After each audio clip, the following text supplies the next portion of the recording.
పశ్చిమాసియాలో యుద్ధ మేఘాలు కమ్ముకున్న వేళ హార్ముజ్ జలసంధిని దాటుకుని భారత్ చేరుకుంది శివాలిక్ చమురు నౌక.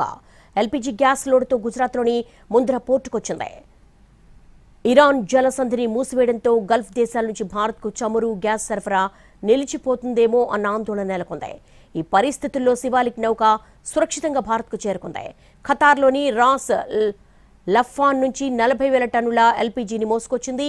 గుజరాత్లోని ముంద్రా పోర్టులో గ్యాస్ అన్లోడింగ్ ప్రక్రియ ప్రారంభమైంది. ఇది దేశీయ గ్యాస్ అవసరాలకు ఎంతో కీలకం కానుంది.